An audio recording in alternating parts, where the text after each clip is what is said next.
I'm IKEA, and for today's video I want to briefly discuss, for no particular reason, why I feel a lot of players should die more often, as I am here as well, of course.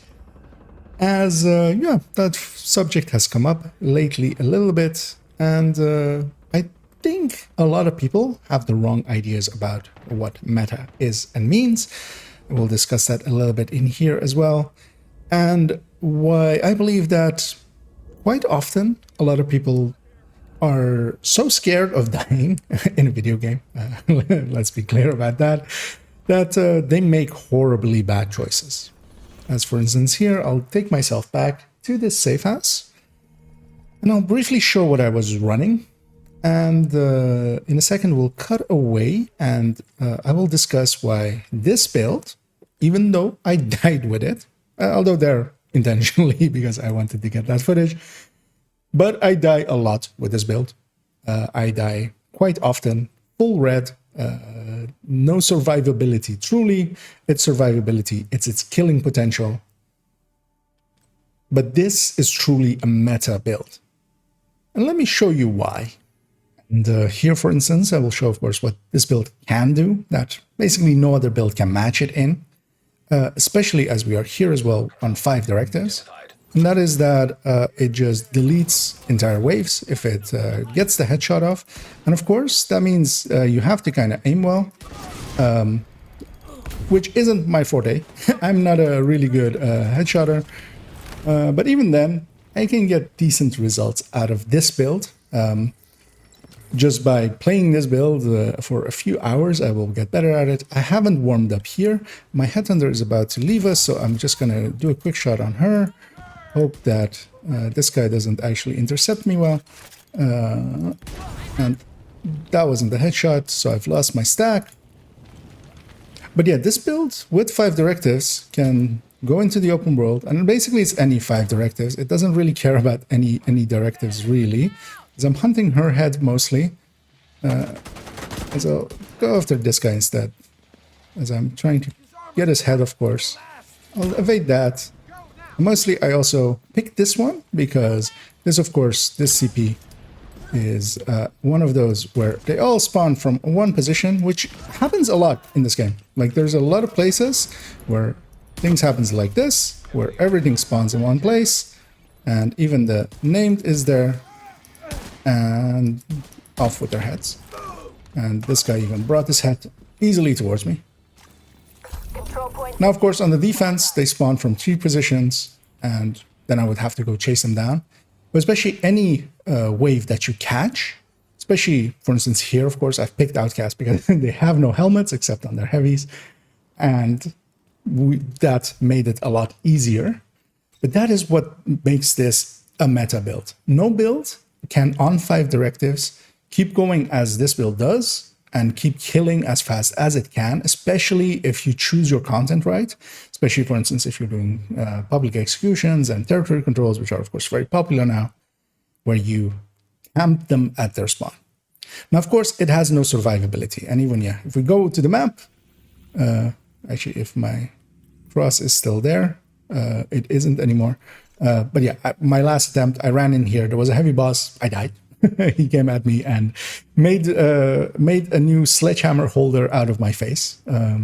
So that happens quite a lot. But even with it dying a lot, because let's say on average, likely in an hour, I'll die for no particular reason, let's say 5 times an hour.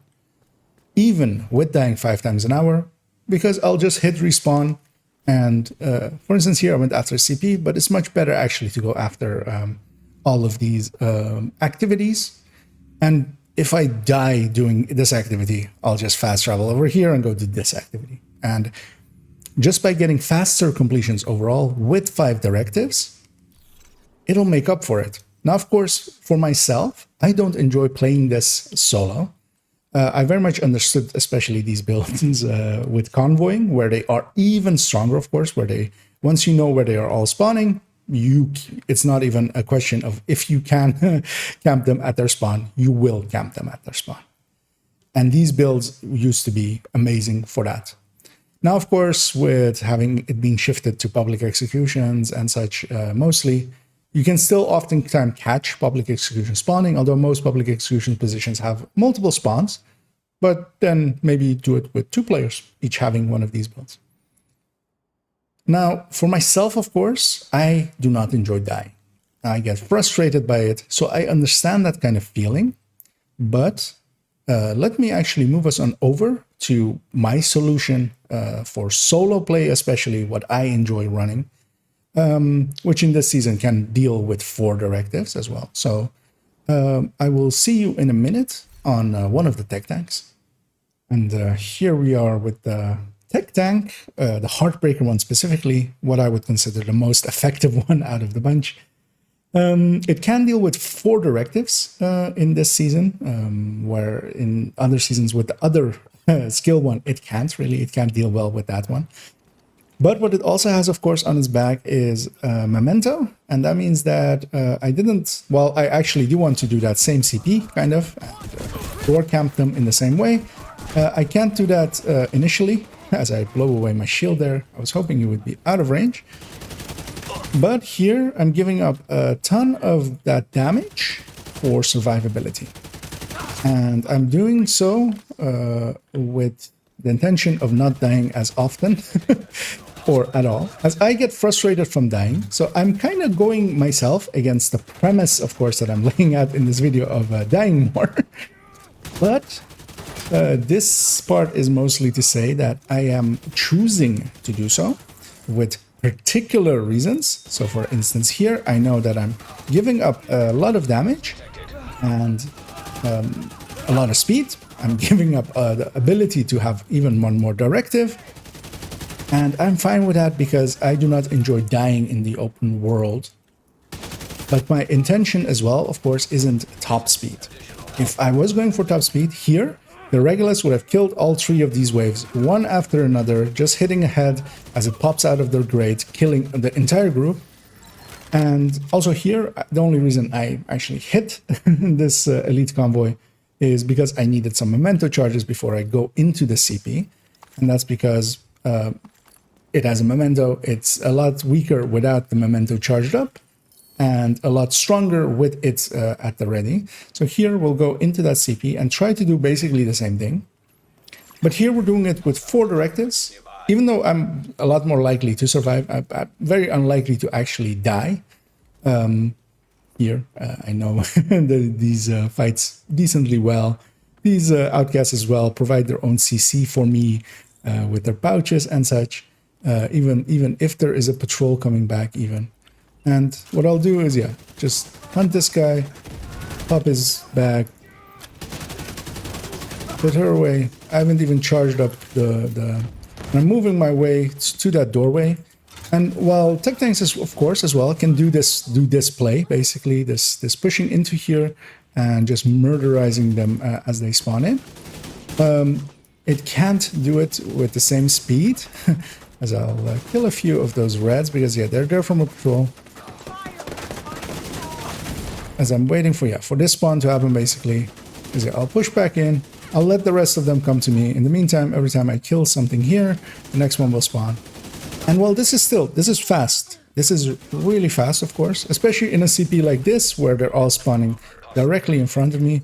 So I'm pushing in a little bit each time to grab that memento and have a fresh one at the ready, so that I also have the short time buff. And there, I killed them pretty fast, right? Like, it's still fast, but it's less fast than that Regulus, and it's doing it with 4 directives. It can't deal with 5 directives. It will run out of ammo, as most builds will, and that will mean that it won't be able to get this fight going for as long. And that's the thing. Like, yes, this is also, I feel, this is my choice as my meta, as the backronym kind of goes of most effective tactic available. This is what I consider for myself the most effective tactic available for solo play. But I'm in no way would I choose to call this a meta build over that Hunter's Fury, knowing what it can do. Only if you do not know what it can do would you say something as dumb as maybe that it is not a meta build, because if it can't keep you alive, then let's say for no particular reason, if someone were to say it's not a meta build because it can't keep you alive, then what else of that person why would you believe anything else that they have to say at that point? Because yeah, this kills fast enough. This kills fast enough on 4 directives, where the Hunter's Fury Headhunter with that Regulus kills faster and does it on 5. And when you're farming for XP, as a lot of people are, a lot of people want to get to that 1k, and once they get to that 1k, the 2k is of course there, then the 3k, then the 4k, and then after a while you reach the end of the true tutorial, as some like to call it, at 10k. I'm past that, and I'm fine going slower. I no longer really care about XP. I'm usually more interested in loot as I'm farming stuff. And this is fine for that. But in no way am I going to think that this is a more meta build than Headhunter's Regulus, just because that one can do it so much faster. You will get more loot, you will get more XP. And that's the reason why this is a choice, an educated choice of going, I enjoy not dying as often, and I'm willing to give up XP and loot for it. Because yeah, as you're also going faster through content and stuff and activities especially, you will also get more items from completion and such. You will get more drops because you're killing more. So this is just slower, but it is more of a choice for me. Now, that is fine to do. That is fine as I'm doing it, of course. It would be weird for me to do something that I would not consider fine. That is fine for me to do and choose under the understanding that I'm giving up speed. I'm giving up XP. And there are a lot of people with my same level of playtime, and I'll show here as well if people did not know. You can actually /inspect yourself, which is actually a handy tool. And especially here, you can see your playtime. And I have a ton. I'm not going to add these up now, but I'm going to guess it's somewhere over 7K. As at some point before I have done it, and it was over 7K. There are people with 7K playtime that have 30K here without even having used any of the major exploits. And of course, several with 8K with having used not even the major exploit, but stuff like floor 10 that didn't end up being a bannable offense, for instance. That are in the 60s and 70s. And I could have been there as well if I had chosen, if I didn't mind dying as much as I do, especially solo.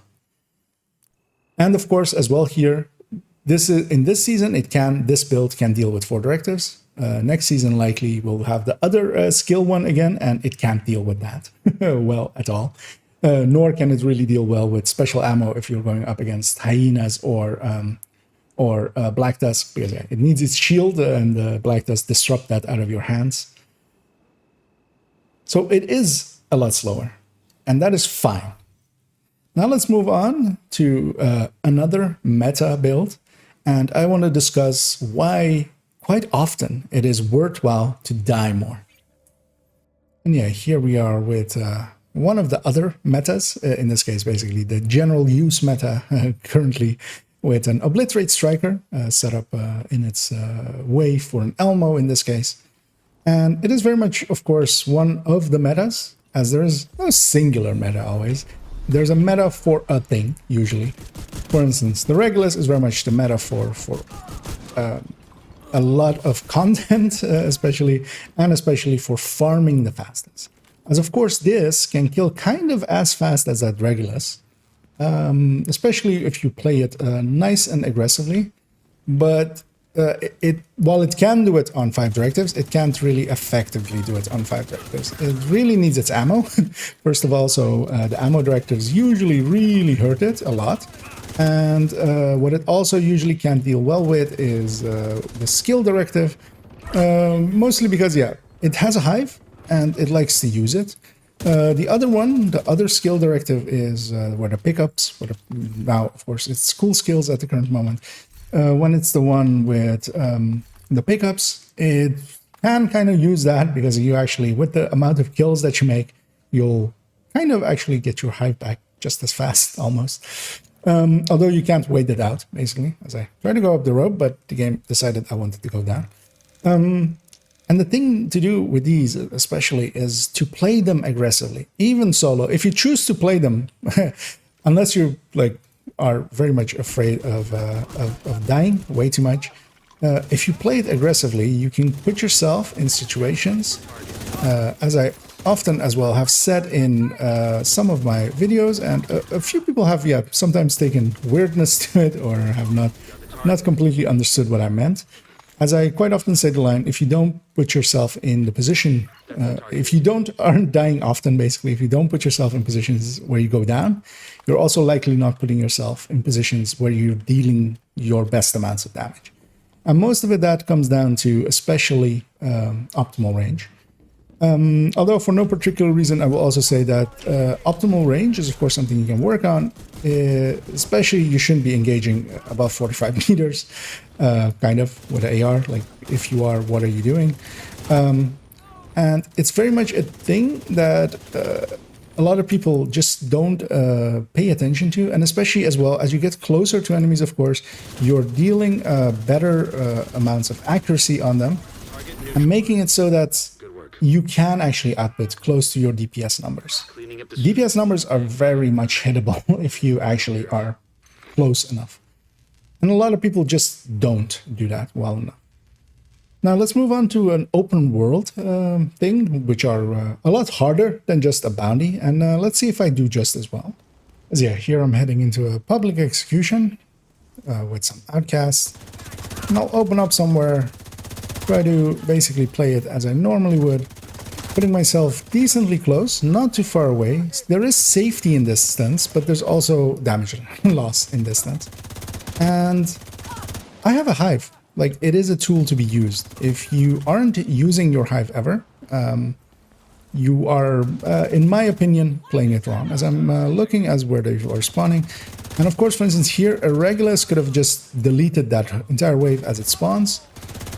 But for me, I have to do it the old-fashioned way. And a build like this, because it is all red, because it is actually doing good enough damage, it can provide its own security for itself, basically, by using its damage output as one of its vectors for safety. As we'll move on over as well and go over and hit that. As I basically want to die at some point, although not by just walking through the fire as I did there. Mostly just to, like, you die, so what? Especially solo. If you're just going out and you're farming, the only thing that really happens is that your world just gets reset. You fast travel back to CP with a build that isn't using a memento like this one. You're not even like you're back to full strength right away. As here, for instance, they're all going to spawn from there. If I had a Regulus here, they would be dead, all of them, with one shot. And red builds, full red builds, aren't hard to play. You just have to learn how to play them. Of course, stuff like this, knowing where that spawn is happening, because Fog of War is on, so I can't actually see exactly where they're spawning in. Stuff like that, of course, just requires game knowledge, or the removal of that directive, and you will have a little bit less XP, but after a while as well, once you farm a zone for a little bit, you will know where everything is spawning. As we go into another bounty real quickly.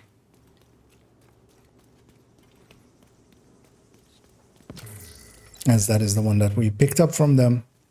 And especially bounties that are in closed zones like this are pretty easy.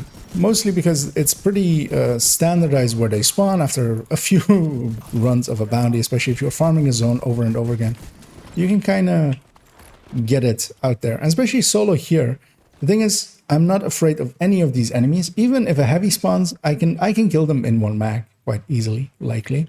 And that makes it so that I'm willing to push up very far, pop backpacks like that, go after stuff like this, and just play it aggressively.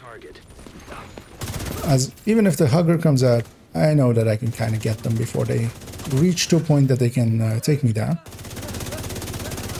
And especially being this close, my accuracy goes up by a lot, of course. As even once a LMG kind of spawns, I can kill them in one mag, and the Elmo even had shock rounds there at the ready.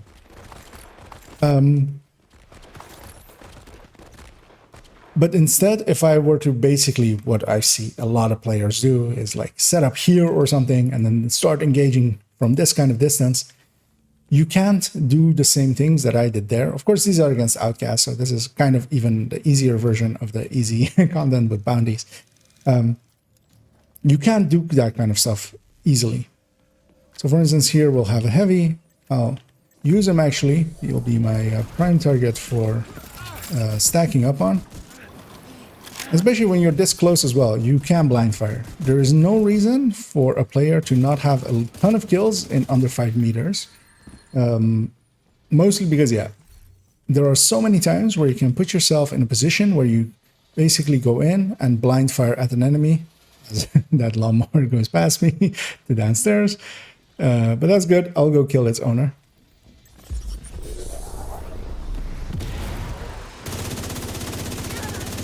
And just by being aggressive, I'm making sure that I'm outputting basically my entirety of my damage.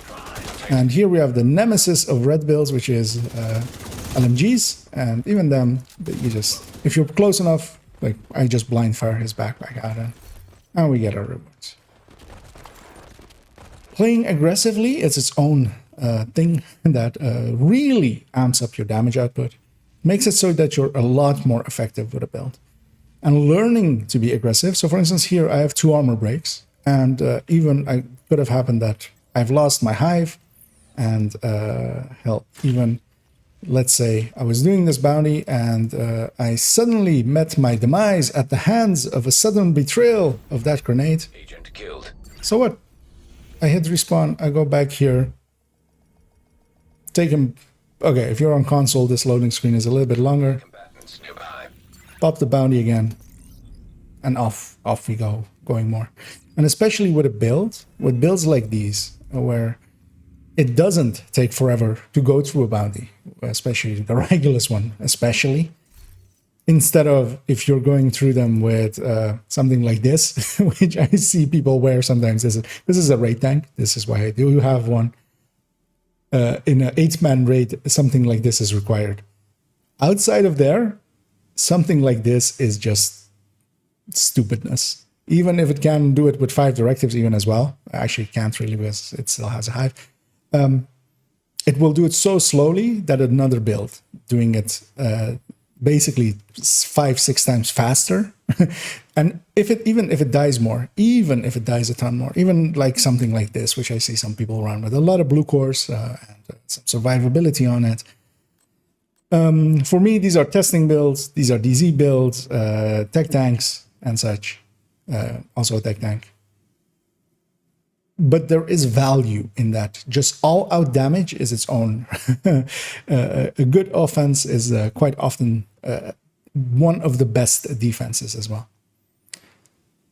Let's take out one last thing, and I'll take it into some 4-man stuff, and I'll really show some aggressivity with builds that under each video where I've used glass, basically, there have been comments as to that all red builds basically are only good for just having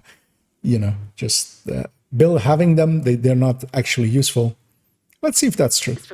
And yeah, here I am with a glass, with a group, which is strangely enough unplanned. It's just random matchmaking with everybody else also running glass as I inspected them briefly. So let's show how to actually play glass aggressively, as apparently a lot of people believe it's not doable to play it at all. So I wouldn't choose glass solo. I would much rather have obliterate solo, just that little bit more survivability helps. Now, first thing I'm using is a pulse. A pulse, more so than actually accuracy. Visibility is, I find, more of an actual issue for a lot of players. As, yeah, Well, if you can't hit what you're aiming at, being an issue, just as important is not seeing it, and even more so often, as even real-world metrics kind of follow that, as it turns out, as just getting to see where something is almost as often as useful as actually getting it shots on target, onto that target. And here, for instance, I'm gonna just push up on this heavy. I have the damage to kill it. I know that. And that makes me a lot more confident in just, you know, going in there. And here as well, I'll just push up here, and even if they weren't shocked by my allies having Elmos, I'll just blind fire them. And actually this mission will work out well as well, although normally I would not do what I'm about to do on a glass build, as I want to be at the head of this, so I'm leaving some of the loot there behind, and no. But I want to be at the head of this snake, because yeah, once this team heads in, I'll pulse here, depending on if most of it spawned on that side, which is good. I am glass, but also I know how to play glass. So I'll push up to here, take here, cover here, and start blind firing. Even me blind firing here, I have basically full accuracy. And if they're not shooting at me as well, I should take the time to aim the shots and maybe get some headshots in there. Okay, heavy comes down. I want this backpack, saving my allies most likely, if I can.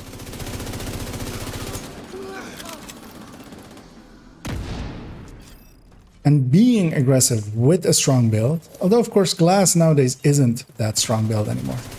Glass used to be the top dog in outputting damage. Now Striker has taken that spot, and Striker does it with a lot less headache, so it is usually the preferred choice. As I'll shoot at that as well, giving us access to... And I'll take this all the way to the boss fight, because yeah, I'll show at the boss fight as well, one of the things you can do kind of with any red build, but what a lot of people I see not do, even with good builds. First off here, go over here. This is much safer over here. And again, I'll just push in, blind firing. And even blind firing at these distances, I'll have good accuracy. Better accuracy than people sitting way far in the back, trying to get some shots out. And of course here I have them flanked. There's no, they really don't have any cover where I can't shoot them. I'm gonna shoot that, making them blind. My allies killed them already. And by being aggressive, we're just dealing more damage. And especially here with a team that is decently strong in their outputs. All of them were red builds as well. Although with an Eclipse here, I would even feel even more safe, basically. And even a lot more secure in my killing potential. But even here, we're just 4 red builds. I think one of them was Negotiator, one of them was Striker. I don't remember what the other one was. And we're going through this pretty fast, and that just that killing potential makes this safer. Makes this safer than if we were trying to do it with a bunch of blue cores, trying to do it with a bunch of survivability. This ally is going in head first, so I'm going to keep up with him, skipping that chest. I know that chest is there, don't worry. But I want to be at the head of the snake, especially for this wave, as this is an all-elite wave. These kinds of wave give a lot of people a lot of issues. And that's mostly because they don't just fall over and die the second that a red build, a good, strong striker, for instance, points their gun at them. They don't just fall over the way that a lot of the waves will. But as well, again, I'm going to play aggressive, put myself in a position that I can deal good damage. Because while there's safety again in distance, there's also damage loss. Here, I'm going to take the middle here. I'm going to grab this. I'm going to grab this. Because I am a survivalist, so, and then sometimes you can shoot that thing and it'll explode right afterwards. And here, like, I don't even need to, like, I don't need to stand up here. There's no reason for that. As my allies got sticky, so I'll go. And yeah. I'm hoping my allies are dealing with the other waves. I'm gonna deal with these ones. I'll stand up to even get some damage going as he gets stickied once more. Okay. He did get the sticky off of himself, but he almost also put it on top of all of us. And here, of course, there's this wave next to us, kind of murderizing us, but I want to kill the boss. If we can't kill the boss before there's a second wave, what will happen is that no more waves will spawn.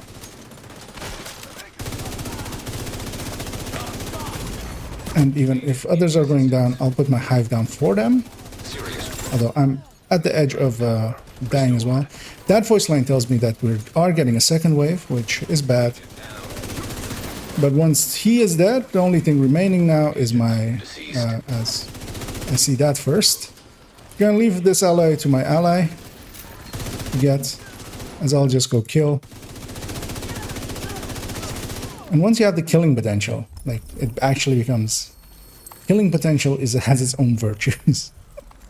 And even there, I didn't go down. Most of my team did, but I still didn't. And even if I did, so what? There is a hive there. I'll play it aggressively till I lose my hive. Once I've lost my hive, I'll play it a lot less aggressively. As yeah, let's move it on to the conclusion of this video as I'll go get my loot from here in the meantime. And we'll, yeah, end this discussion on why dying actually is a good thing sometimes. And yeah, to conclude this for no particular reason episode, I mostly just wanted to impart that, first off, if someone in particular, for no particular reason, wants to put themselves into a conversation about meta, and they do not even understand why some metas are the way that they are, and why the community has chosen what some of the most effective tactics available are, as those things aren't set in stone. Those are just decisions made by the community. We as a community go around and go like, yes, Hunter's Fury, especially once you start timing stuff and actually pay attention to stuff, you'll notice that, yes, even if it dies for no particular reason, let's say 5 times an hour, it still out XPs any other option. And then it becomes the meta to solo farm XP. And if you get good at it, you might actually even not die 5 times an hour. You'll maybe die 4. And if then someone proudly proclaims, for no particular reason, that let's say that they haven't died 5 times in the last year, that isn't a good thing in my eyes. This hive is here to be used. It's here to let you be aggressive while it is active.